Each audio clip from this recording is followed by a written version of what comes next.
Good evening. I am Jim Entz, Professor of Art and the coordinator of Chap. The Porterville College Cultural and Historical Awareness Program, that's Chap, was organized in 2002 to enhance students' awareness of important aspects of our society to which they may previously have had little or no exposure. A theme is chosen by Chap members, faculty, and staff across campus, and the members encourage the faculty to use the theme for the year in their courses, to integrate that into their courses. This year the theme is the Anthropocene, and this is something that also the faculty members are encouraged to encourage their students to show up to these events. And as a result, we have for students, if they are interested, proof of attendance tickets. So we will have these at this door after the event. If you need one, that's where you'll get them. So events such as this with a guest speaker or speakers are offered throughout the year, free and open to the public. Our last Chap event of this school year will be in a month on Wednesday, May 3rd at 11:30 in this theater, where Dr. Alex Saragosa will speak on the history of Latinos in the Central Valley. Be on the lookout for additional publicity on this event. Now, if you would, please silence your cell phones, if you will. That would be good, thank you. All right, well, this evening, Dr. Rebecca Baird will speak on the topic, Contemplate the Beauty of the Earth, Women and the Environmental Movement. Rebecca Baird was born and raised in Ventura County. She has a BA in history from UCLA, an MA in history from the University of Connecticut, and a PhD in history from Arizona State University. Her research interests include healthcare, the 1960s counterculture, social activism, and women's history. She has been teaching at Porterville College since 2013. So here's Rebecca Baird. Thank you.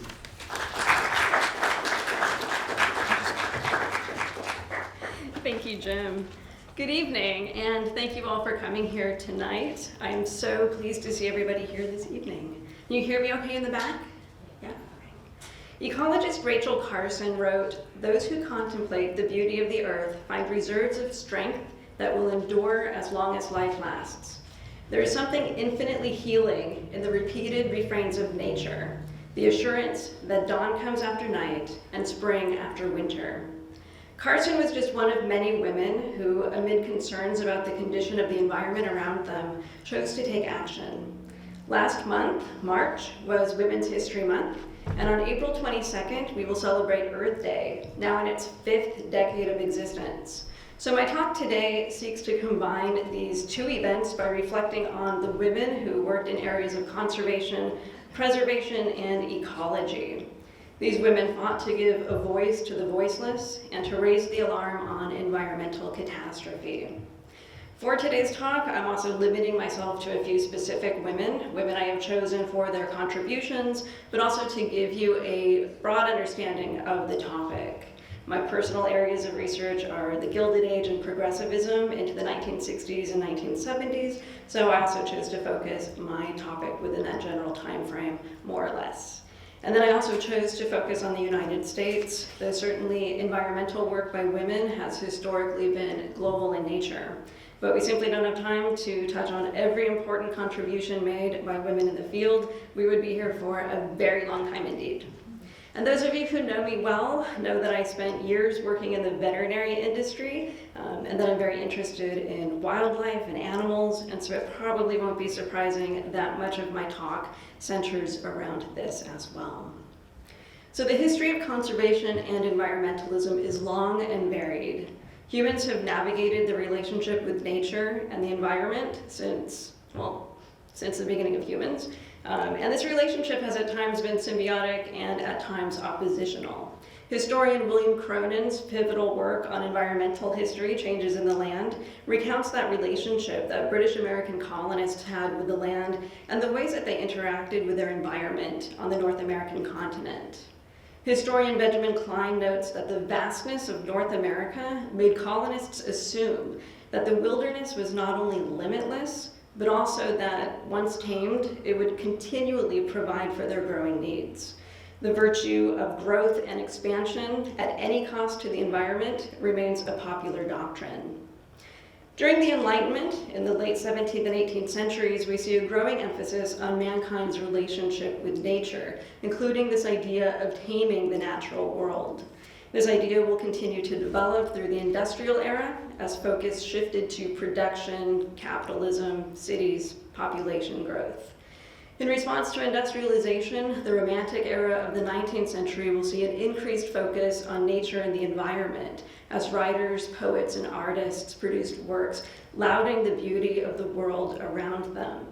The transcendentalists, like Ralph Waldo Emerson and Henry David Thoreau, also took notice of the spiritual value of the natural world and its necessity amid the destruction and pollution of industrialization, as well as the continued push west in the United States. But the Romantics and Transcendentalists were background dissidents amid the bustling growth and noise of the 19th century.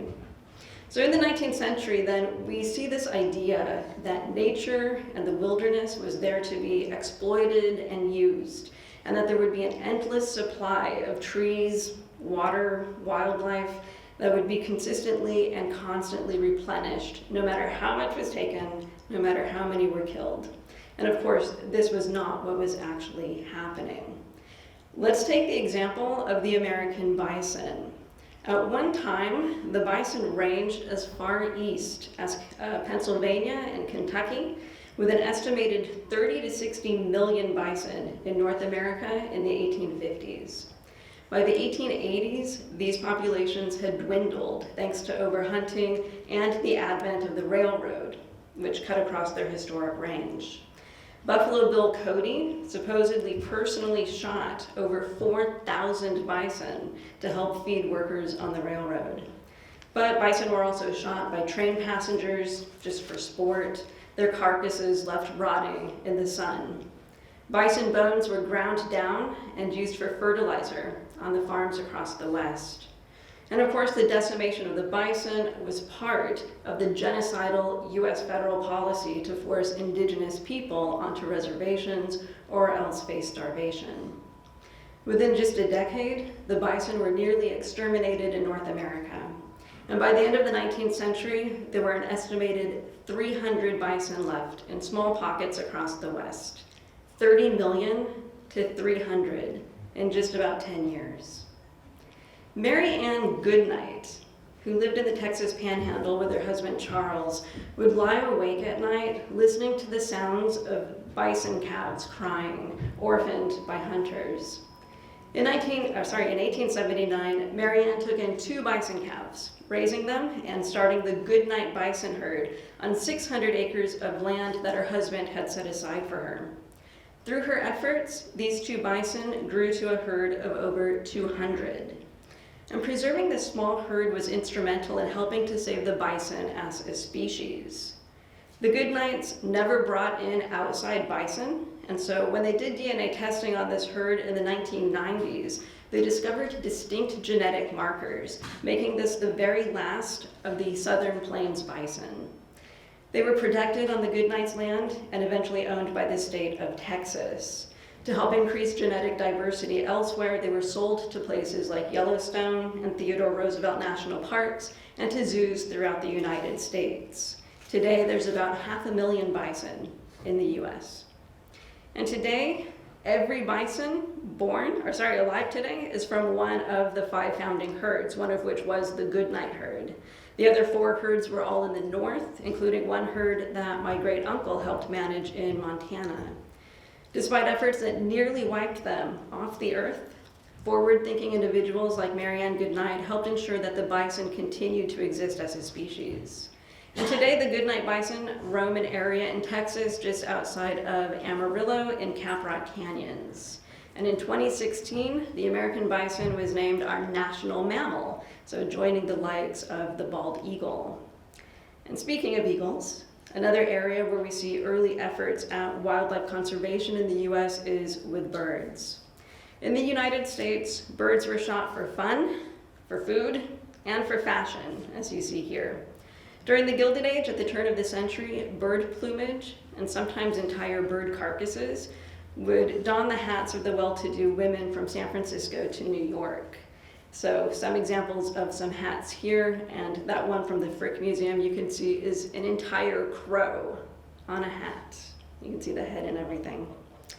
And this was a very lucrative business. So Melanie Lynn Gutowski of the Frick Museum in Pittsburgh noted that the most valuable cargo on board the Titanic was not the heart of the ocean. It was 40 cases of feathers destined for New York milliners, hat makers. The crates were insured for over $2.3 million. At the time, only diamonds were more valuable pound for pound. But people needed to look fashionable, and feathers were fashion. Valerie Fellows of the U.S. Fish and Wildlife Service notes how one woman during the Gilded Age had a hat made from parts of over 3,000 Brazilian hummingbirds. 3,000 hummingbirds for one hat. Think on that. And to many, including John James Audubon, it seemed implausible that humans could wipe out an entire species, so people weren't really worried about this. Birds seemed plentiful across North America. No one really imagined that humans could impact the natural order to such an extent. Snowy egrets had rookeries where nesting pairs literally numbered in the thousands. Passenger pigeons flew in flocks so large that they blotted out the sun. How could humans influence and destroy entire species in such a short time span? It seemed absolutely impossible. And yet, as the rich and fashionable wore snowy egret feathers, the numbers of wild egrets plummeted. The same was happening to the great egret, the bird of paradise, and the Carolina parakeet. And the feather trade was horrific, with adult birds being trapped or shot in alarming numbers. And for egrets, the most popular feathers were those that came in when they were nesting. And so you can actually see them on the bird sitting on the nest. It says long feathers on the back. That's a great egret there. And so those are the most popular for feather hunters to collect. This meant that these birds were often killed at their nests in the rookeries, leaving the babies to starve, die from exposure, or be attacked by other animals. And all of this in the name of fashion.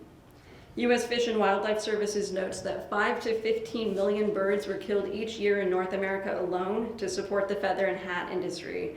And globally, over 60 species of birds were threatened with extinction as a result. Here you can see one of those hats made with those egret feathers.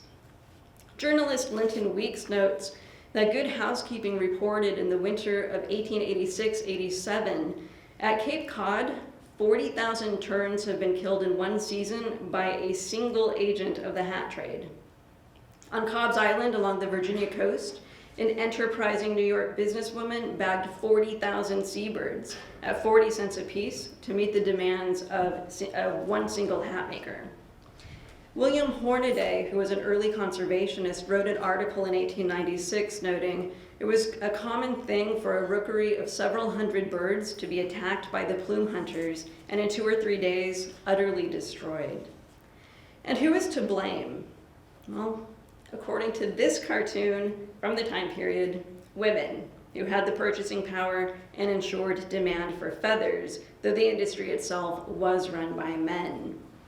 By the late 1880s, it was becoming clear that the feather trade was unsustainable, but not many cared at that point, and the slaughter continued. But in Boston, 2 women, Harriet Hemingway and her cousin Mina Hall, began a backlash that would eventually reach into the halls of Congress and impact us today. Both of them were wealthy and white, and Hemingway and Hall were very representative of elite Bostonians at the time. They saw firsthand what the hat trade was doing. They saw these, beautiful hats that the women were wearing and thinking about what it was doing to our birds. And according to Valerie, according to Valerie Fellows, Hemingway was no stranger to social activism. Her family were the Lawrences, so they were heavily involved in the abolition movement to end slavery. In fact, the city of Lawrence, Kansas, the abolitionist center, later made famous by the raid during the Bleeding Kansas episode of the 1850s, was named for Harriet Hemingway's father, Amos Lawrence. So she grew up in this atmosphere of political activism and social change. And she also loved the outdoors. She loved bird watching at an early age. She developed this love for nature and wildlife that carried into her adult life. There were stories about her that she would wear these kind of unfashionable sneakers out to look at birds while other women were wearing heels. Hemingway had read William Hornaday's article about the decimation of the egrets, and with her cousin Mina Hall began to organize. Journalist William Souter writes about how they shared information with their fellow Gilded Age socialites and openly talked about the brutality of the feather industry. Since they were women, and this was the 1890s, much of this was done in private homes, at tea parties, and private gatherings. Women simply did not have the public forum that men did, and especially for politically loaded topics like this. But through discussions and alliance building, Hemingway and Hall soon had 900 women joining their boycott of feathered hats. So a huge success, but also not enough. So they spoke with local bird experts, all men, and worked to reform the American Audubon Society, which had died out a few years earlier. And so thus was formed the Massachusetts Audubon Society in 1896, with Hemingway and Hall noted as its founding mothers. Soon, a dozen other Audubon societies popped up, and the press began to cover the issue more in depth.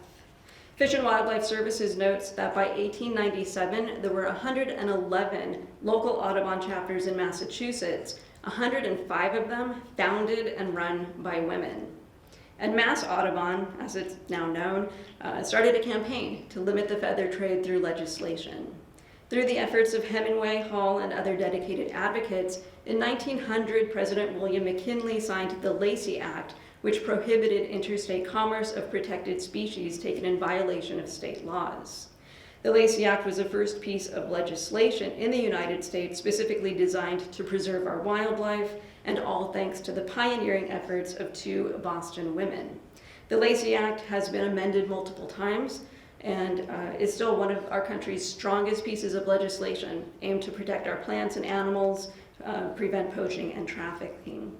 And sadly, a lot of this was too late. So for two species, this legislation is going to be too late to help them. By 1900, there were no remaining wild passenger pigeons.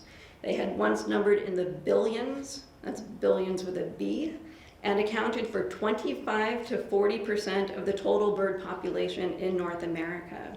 So almost half of the bird population was passenger pigeons. And by 1900, pretty much none.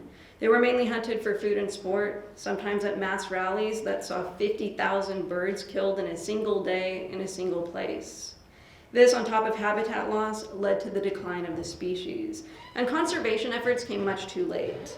So the last known passenger pigeon, Martha, lived at the Cincinnati Zoo, and despite a $1,000 reward to find her a mate, she died alone on September 1st, 1914. The passenger pigeon was the first documented species driven to extinction by man, and people were shocked that this had been allowed to happen or that it had even been possible. It was an eye-opening moment for many, and a symbol of what we now call the Anthropocene. The Carolina parakeet had been a popular choice for hats as well, and it had also been hunted by farmers and was dealing with habitat loss. The last wild Carolina parakeet was shot in 1904, and the last captive pair, Incus and Lady Jane, occupied the same aviary at the Cincinnati Zoo, where Martha had lived and died. Lady Jane died in 1917, and Incus a year later, never having produced offspring. The Carolina parakeet, the only Native American parakeet, was officially declared extinct in 1939. Still, these conservation efforts helped to lead to the creation of the Pelican Island Bird Refuge, the first of its kind, and it helped establish the National Audubon Society in 1905. According to Bridget McCormick, Executive Director of Audubon California, the agitation surrounding the feather trade was one of the first times that we saw a popular movement coalesce in defense of the environment, sparking a movement that is carried into the present day. The Audubon Society, along with Hemingway and Hall, fought for stricter laws, and the Weeks-McLean Law, signed in 1913, did just that. It strengthened the Lacey Act, prohibiting spring shooting, night shooting, and interstate sale of wild game. In 1918, the Migratory Bird Treaty Act passed Congress, which made it unlawful to pursue, hunt, take, capture, kill, possess, sell, purchase, barter, import, export, or transport any migratory bird. And such legislation would be the basis for future laws, like the Endangered Species Act, and it has been credited with saving species like wood ducks, sandhill cranes, and egrets. And so a movement started by Harriet Hemingway made its way from Boston tea parlors to Audubon societies to Congress. And we have, in part, the enterprising women of this movement to thank for the preservation of bird species like the snowy egret today. But what about raptors, like hawks? Well, they had their advocates too. Rosalie Barrow Edge was a longtime activist. She had participated heavily in the women's suffrage movement. That's the fight to gain women's right to vote, and she was among those who were instrumental in obtaining the passage of the 19th Amendment in 1920. Like Hemingway and Hall, Edge was also a member of the wealthy establishment, having grown up in New York City. When she was 52 years old, Rosalie Edge turned her activism towards conservation and wildlife. In 1948, the New Yorker magazine called her the most honest, unselfish, indomitable hellcat in the history of conservation. Diana Furmansky, Edge's biographer, wrote that she was a citizen scientist and militant political agitator, the likes of which the conservation movement has never seen, and yet her name is barely remembered today. According to her son Peter, Rosalie Edge was involved in bird watching, observing the birds on her property in Long Island, and joining fellow birders in Central Park in the heart of New York City after separating from her husband. Peter relates how in 1929, while they were on vacation in Paris, she received a pamphlet called A Crisis in Conservation. The pamphlet outlined the destruction of bird species in the United States. But even more concerning was an allegation of corruption and shady dealings within the conservation movement itself, as supposed conservationists made backroom deals over natural resources and hunting, all in the name of personal greed and profit. The pamphlet also alleged that Audubon groups refused to intervene in this, and that they were allowing hunters to hunt on protected land and sanctuaries in return for money. Edge was not somebody to idly stand by. She had been pretty radical during the women's rights movement, and so now she turned her attention to this. It was a new project. How fun. And so in October of 1929, Edge disrupted a meeting of the National Association of Audubon Societies, of which she was a member, but regular members did not usually attend these national meetings. But there was Rosalie Edge. She showed up at the meeting, she stood up, she interrupted the meeting, and she talked so long that they had to cancel showing a movie that they had been planning to, and lunch got cold. As you can imagine, the other members, all men, were not thrilled with her interruption. And then their moods were not improved when they left the meeting to news that the stock market had plummeted. It was Black Tuesday. The US and the rest of the world were about to enter into the Great Depression. Now, with the Audubon Society resolutely digging in and refusing to investigate the claims that were circulating in the pamphlet, Edge formed her own group, the Emergency Conservation Committee. They published pamphlets, they wrote letters, and spread the word about conservation issues. Peter relates how in 1930 she published a pamphlet titled Compromised Conservation. Can the Audubon Society explain? When she asked the Audubon Society to provide a list of their members so she could send it to them, they refused. And so she got the ACLU involved. She sued the Audubon Society and won. Pamphlets went out to all Audubon members, and for years she was a thorn in their side. Membership in the Audubon Society declined by 60%. And I'd like to think that was Rosalie Edge. Part of it was probably fueled by the Great Depression as well. Now in 1933, Edge was made aware of an annual event in Pennsylvania where hunters gathered and shot hundreds of raptors. Seeing this exact photo of the aftermath, bodies of hawks laid out, appalled Edge. She leased the property for 2 years before raising funds to purchase it and created what is considered to be the first raptor sanctuary in North America. Hawk Mountain, as it's called, preserves land specifically for these birds, but it also served as a research station with its warden, Maurice Brown, and his wife Irma, counting migrating numbers of birds each year. And this data would prove instrumental in the conservation fight, providing information on bird populations and flyways. And while Hawk Mountain now is in private hands, and Brown is guarding it, the shooting stopped. And so no more scenes like we just saw. Edge was also involved in the founding of Olympic National Park, as well as Kings Canyon National Park here in our own backyard. And then she worked to reform the Audubon Society into what we know it is today. Hawk Mountain continued to thrive, and today it encompasses 2,600 acres and remains a leader in raptor research, conservation, and education. Now, the preservation of land for birds was also the cause of Marjory Stoneman Douglas. This is Hawk Mountain today, so a nice view from the lookout there. If you visit Hawk Mountain, you can see raptors flying all over the place. There's some really good aerial lift to get up over the mountain.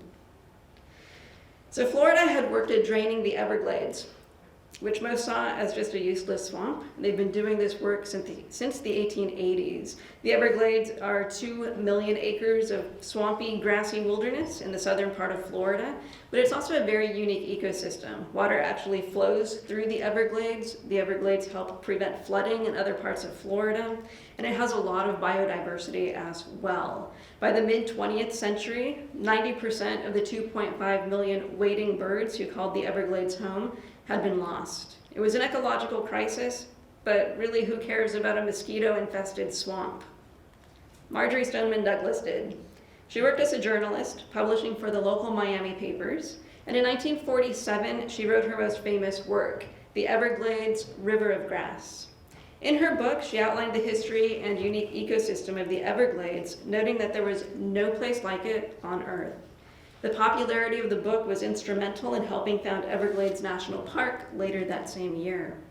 And today the Everglades are home to 360 species of birds, endangered mammals like the Florida panther and the West Indian manatee, and restoration efforts to improve water flow and to remove invasive plants remain ongoing. Women like Douglas and Edge were key in helping to preserve our wild places. Douglas died in 1998 at the age of 108. Yeah, feisty to the end. Rosalie Edge was also very active until her death in 1962. She died at the age of 85, and she passed away just a few weeks after the publication of a very pivotal book in environmental history, Silent Spring, which brings us to Rachel Carson. Rachel Carson is often heralded as the mother of the environmental movement, and Carson started her literary career writing about the ocean, publishing Under the Sea Wind in November of 1941. She was very proud of this book. It was written as prose, and her biographer, Mark Hamilton Little, notes that her decision to tell the story from the creature's point of view and to make the sea itself a central character proved an inspired one. The book was a mix of science and literature, but sales were very poor because just a month after it was published, Pearl Harbor was bombed and World War II begins. The U.S. enters World War II. During the war and after, her actual job with the newly reorganized Fish and Wildlife Services took her to places across the East Coast. And in 1945, Carson even visited Hawk Mountain and marveled at its birds of prey. In 1951, Carson published her second work, The Sea Around Us, and this time her writing was noticed. She received praises for both the content and her literary style, and she won the National Book Award for nonfiction. The Sea Around Us spent 86 weeks on the New York Times bestseller list, competing with things like Catcher in the Rye. And in this image, we see Carson with a friend at the Maine coast, playing in the sea there. Finding success, she quit her job and took up writing full-time, following up with The Edge of the Sea in 1955, again winning multiple awards. And she continued to write about the ocean, but according to Mark Little, in 1958 she received a letter from her friend Olga Huckins that she had published in the Boston Herald complaining about a state program of aerial spraying to control mosquitoes. Huckins, who owned land next to a bird sanctuary, found dozens of dead birds at her yard following the spraying. She had also noticed that grasshoppers and bees had disappeared from her yard. Carson's interest was piqued, and she began collecting information on pesticides. Carson wasn't the first to question pesticide use. Dr. William Huper at the National Cancer Institute had already linked pesticides to cancer, and a lawsuit in the Northeast over spraying to eradicate the gypsy moth had gained some moderate publicity. Carson turned to Hawk Mountain for evidence as well, so she wrote to Warden Maurice Brune. In Silent Spring, Carson wrote that Brune's data showed that during the first years at the sanctuary, from 1935 to 1939, 40% of the eagles observed were yearlings. Between 1955 and 1959, they made up only 20% of the total count, and by 1957, there was only one young eagle for every 32 adults. Observations at Hawk Mountain were in line with findings elsewhere. Populations of young raptors were declining rapidly. Was it linked to pesticides? Carson wrote, and here you get a sense of her prose as well. She was a beautifully gifted writer. She wrote in Silent Spring, "Over increasingly large areas of the United States, spring now comes unheralded by the return of the birds, and the early mornings are strangely silent where once they were filled with the beauty of birdsong. The sudden silencing of the songbirds, this obliteration of the color and beauty and interest they lend to our world have come about swiftly, insidiously, and unnoticed by those whose communities are as yet unaffected." A silent spring, indeed. In the 1960s, Carson's research showed that the populations of nesting birds in general had declined as much as 90% in some of the sprayed towns. And among the pesticides Carson investigated was dichloro-diphenyl trichloroethane, better known to us as DDT, a mosquito-killing pesticide that promised to eradicate one of the world's pest species. DDT was first created in 1874, but not used as a pesticide until 1939. It was useful during World War II, where it was used to kill lice on soldiers and civilians. But even by the 1940s, there was evidence that DDT was becoming, that insects were becoming resistant to DDT. By the 1950s, during the Korean War, soldiers who were deloused with DDT actually showed an increase in lice infestation. And in Greece, malaria-carrying mosquitoes showed DDT resistance by the 1950s. So the pesticide wasn't even working anymore.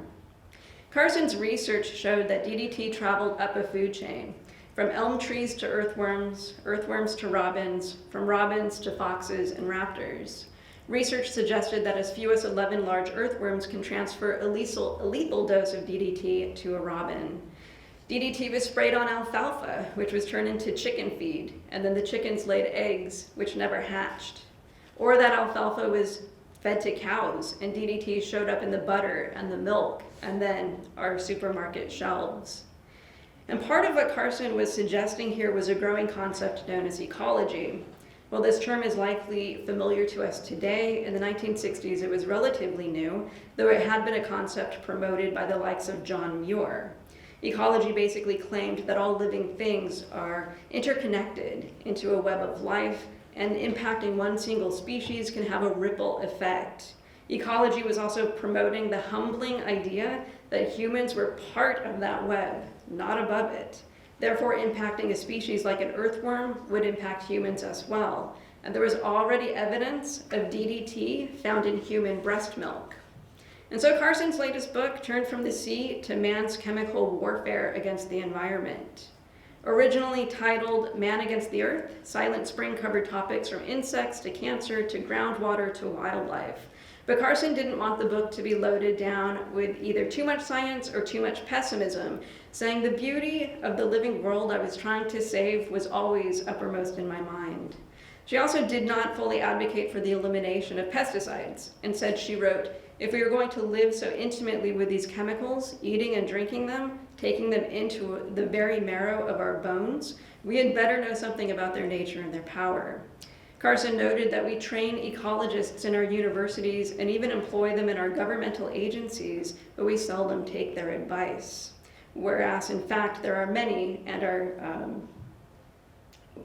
we allowed the chemical death rate to fall as though there were no alternatives, whereas in fact there are many, and our ingenuity could soon discover more if given the opportunity. And as you can imagine, there was a lot of backlash to Silent Spring. Carson was accused of being overly emotional or hysterical, a gendered charge often leveled against women. One member of the Federal Pest Control Review Board said he thought that Carson was unmarried, and so why should she be so concerned about genetics? She was called a communist, trying to bring down America. She was accused of being unscientific. She was accused of using scare tactics. Some called her genocidal or a murderer, suggesting that banning pesticides would cause more harm than good, as malaria-carrying mosquitoes would continue to infect and kill people globally. Others claimed that without pesticides, there would not be enough food and people would starve. And of course, the chemical companies were not happy with Carson.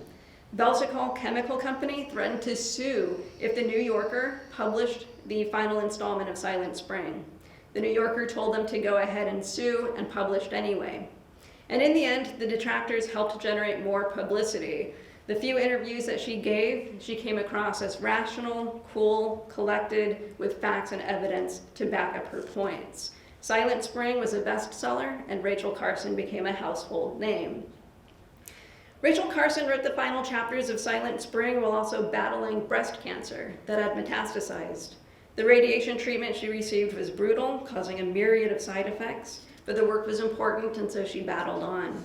She developed a bladder infection, blood poisoning, phlebitis, arthritis, an infection of her irises that left her blind for weeks. The cancer ultimately spread to her brain, and Carson died in 1964. But her work pushed the Kennedy administration to organize a task force to examine pesticides and pollution. DDT was banned by the Environmental Protection Agency in 1972. And Silent Spring has been called the Uncle Tom's Cabin of the modern environmental movement.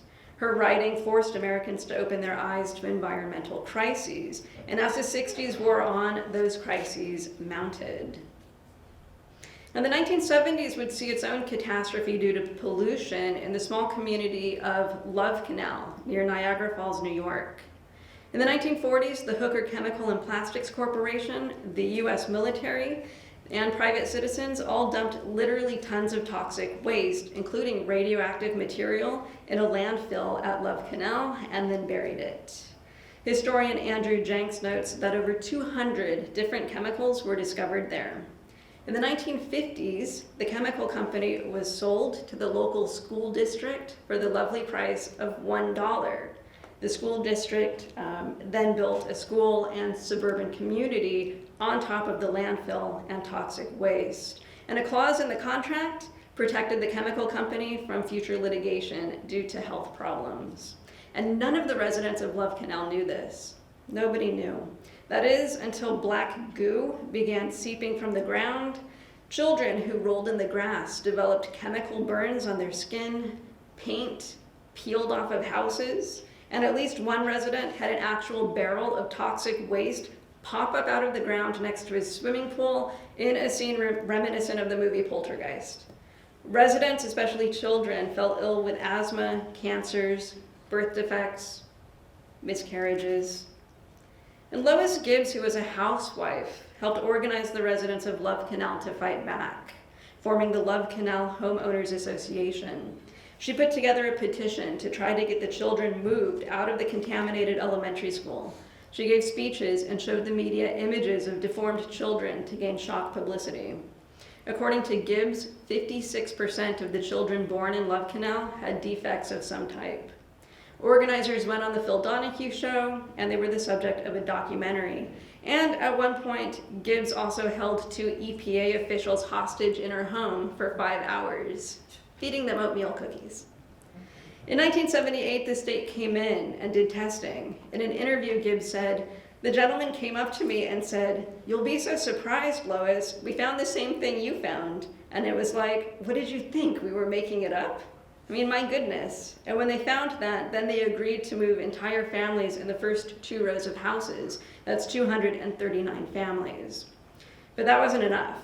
Gibbs said, "Imagine for a moment that you're told not to go in your basement. You're told not to go in your yard. You're told not to plant a garden. And you're told that none of your children can go to school in the neighborhood because it's unsafe but somehow it's perfectly safe for you to live there and bring those children home every evening after school. It's just insane.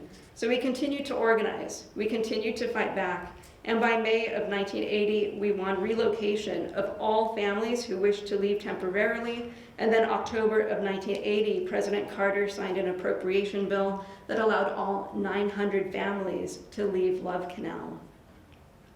Gibbs and the women of Love Canal were fighting not just the chemical company and the state government, but also often their own husbands, who viewed their activism as unnatural. Some also worked for the chemical company and feared losing their jobs. Gibbs herself ultimately divorced as a result. Some called the Love Canal activists communists. And one scientist, Beverly Pagan, who supported Gibbs in her quest for evidence, found her work discredited and also believed that her 1976 IRS audit was a result of her involvement with Love Canal. By 1980, President Carter declared it a disaster zone. Residents were moved out. Those who owned property were compensated. Those who rented, mostly African Americans, were not. And Gibbs left Love Canal, but continued her work as an environmental activist, establishing the Center for Health, Environment, and Justice in Washington, D.C. Today, this is the community of Love Canal, uninhabitable, a suburban wasteland where trees die and no children play. And Gibbs's activism around neighborhood pollution wasn't the only one. In Los Angeles in 1984, the city proposed the building of an energy-producing waste incinerator in the middle of a neighborhood in the city of Commerce, which was a predominantly Mexican-American community. And in 1985, a new prison was eyeing property within a mile of Boyle Heights. Both incidents helped to coalesce some 400 predominantly Mexican-American women into the Mothers of East LA, a loosely knit environmental action group. They organized locally, calling each other to spread the word of the planned construction, organizing demonstrations, meeting at each other's homes, and also allying with the local church. The Mothers of East LA utilized a militant form of motherhood. One member noted, "You know, if your children's safety is jeopardized, the mother turns into a lioness. We have to have a well-organized, strong group of mothers to protect the community and oppose things that are detrimental to us. Mothers are for the children's interest, not for self-interest." And having children wasn't a requirement for involvement. Another woman noted, "When you're fighting for a better life for children and doing for them, isn't that what mothers do? So we're all mothers. You don't have to have children to be a mother." As a result of their activism, the planned incinerator was halted and legislation was passed creating stronger requirements for an environmental impact statement before incinerators could be built in the future. And their continued activism and lawsuits also made any planned development costly and time-consuming, and so eventually the companies just gave up and moved on. Persistence paid off. And the Mothers of East LA and other local action groups were demonstrating what people of color had known for generations, that pollution has a racial element as well. Ted Steinberg writes that a study completed in 1987 noted that African Americans were disproportionately affected by pollution, with 1 out of 5 living in neighborhoods with abandoned toxic waste dumps. Sociologist Robert Bullard's groundbreaking 1990 study, Dumping in Dixie, outlined the ways African American communities were often selected as sites for landfills and chemical waste disposal.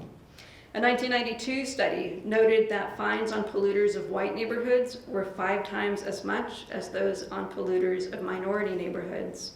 And landfills and incinerators were more often located in communities with higher numbers of minorities, elderly, and poor residents. In 1982, in Chicago, Hazel Johnson organized the People for Community Recovery to help combat environmental racism, becoming a leader in the environmental justice movement. Johnson noted an increase in cancers in the area of Chicago that she lived, including her husband, who died from cancer at age 41. She eventually learned that her neighborhood, Altgate Gardens, was built on a toxic waste dump. In 1987, People for Community Recovery successfully opposed construction of a waste incinerator. And like the Mothers of East LA, the People of Community Recovery is a grassroots, community-led organization fighting to protect their neighborhood at the local, state, national, and even global level after Johnson attended the Earth Summit in Rio de Janeiro in 1992.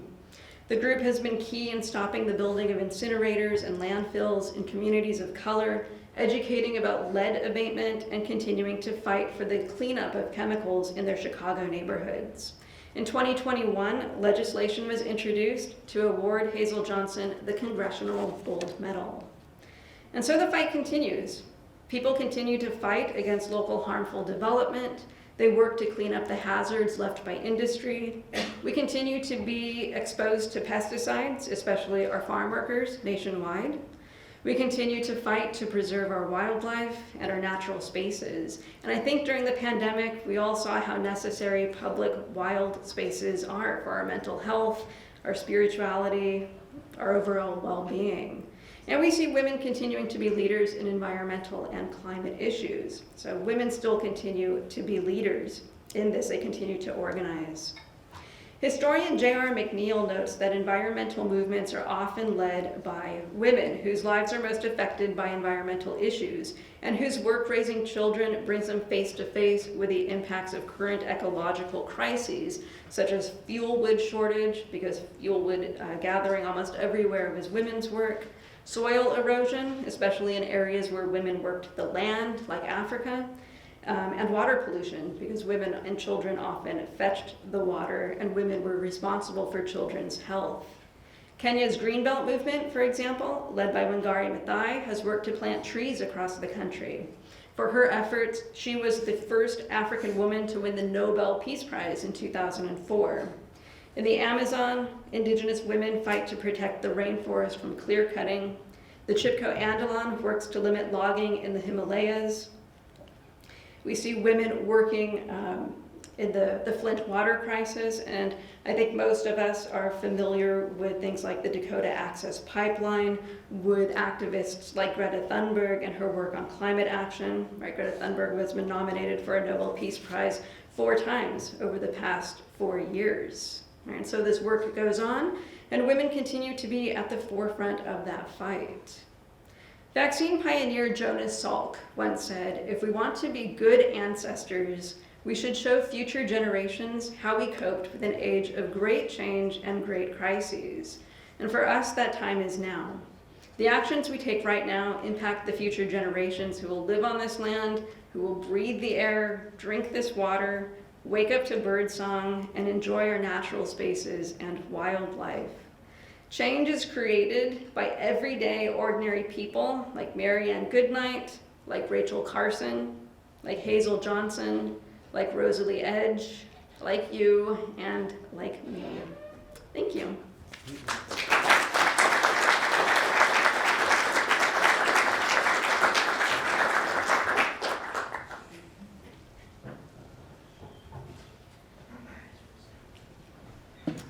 If you have any questions, we have a mic we can hand to you. Just raise your hand.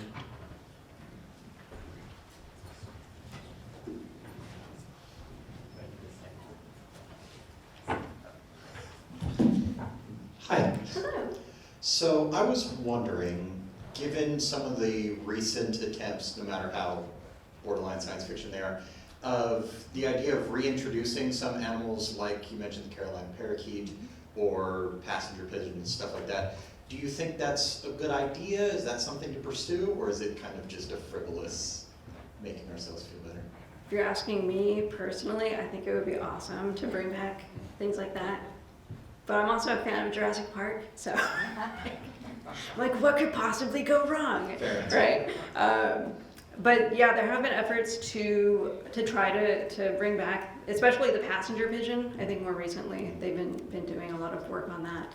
And one of the things that I read recently said that even if they brought it back, it would not kind of procreate to the numbers that it once was, right? Billions of birds, in part because of habitat loss. And so it would be kind of contained to these much smaller areas.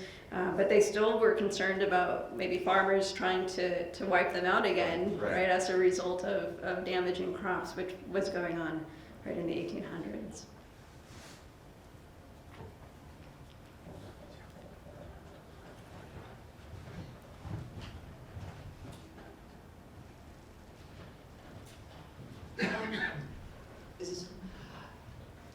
George Orwell wrote about Newspeak 1984 on how language becomes the opposite of what it was intended. And as we see now, we no longer have a common reference of language and science. When someone disagrees with you, you make up science and you propagate it as truth. And if you say it enough times, people believe that it is true.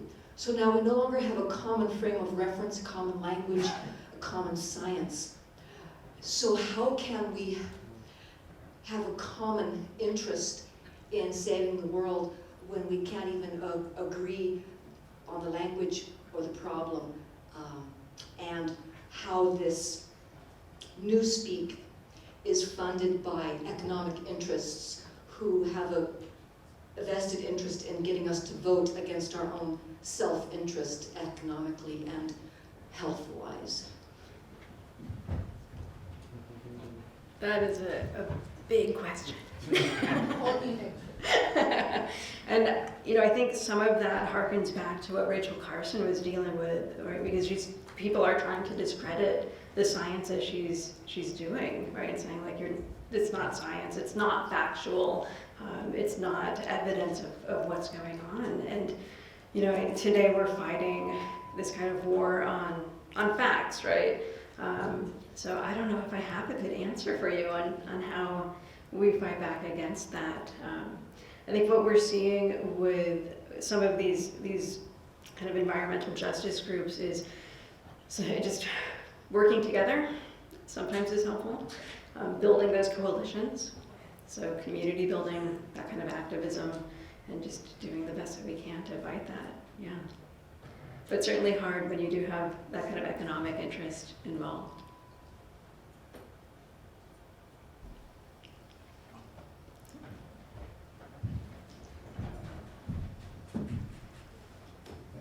Thank you so much for your lecture. I learned a lot.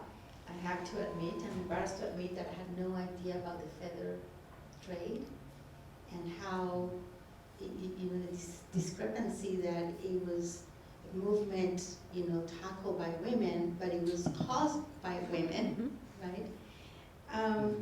Thank you for talking about these and bringing the issue of social justice, environmentalism. When we talk about the issues of diversity and inclusion, this goes into it, right? It's part of social justice.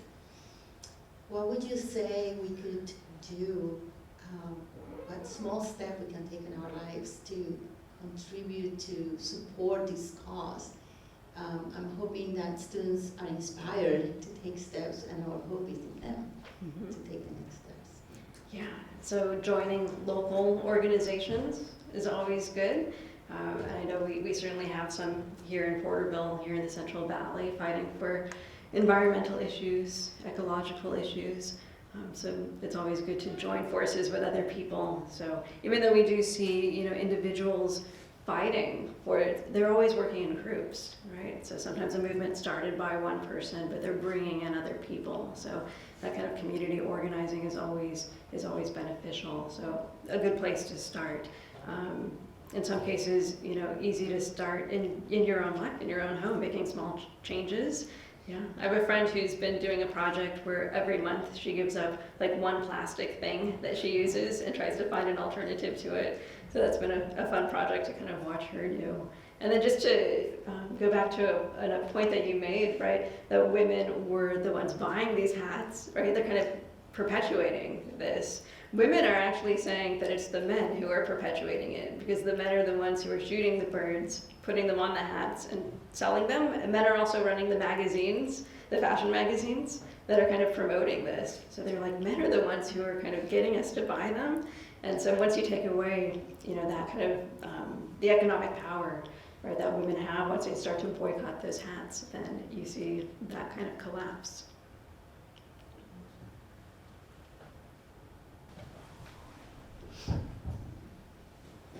In spite of the laws, we still have legal hunting of doves and ducks, even though it's a limited number, but it's still legal. What can we do about that? Besides take away the gun. And part of what we're seeing with things like the Weeks-McLean law is that they are setting limits. So prior to that, there were no limits on hunting. And so that is definitely a step forward. Probably enforcing the laws that we have, perhaps a little bit better, would be helpful. Maybe other legislation to try to protect those species. But yeah, short of taking away hunting entirely, or I don't think we'll see this going away. And certainly you see people like who are involved in that kind of activism, thinking of Hemingway, who kind of, or not Hemingway, Edge, who publicly was like, hunting is okay as long as you stay within the law. And then privately she was like, I hate hunting, and every time I hear about a hunter who gets accidentally shot, it makes me happy inside. But I told you she was kind of feisty, so we see that going on. But yeah, I don't know if I have an answer for how to continue to protect those species. We certainly do see more wildlife advocacy today than we have in the past. I know down in Ventura County, where I grew up, in Los Angeles County, we're working to build the world's largest wildlife bridge to help our endangered cougars, make it from one side of the mountains to the other. So we certainly still see this advocacy taking place. Other questions?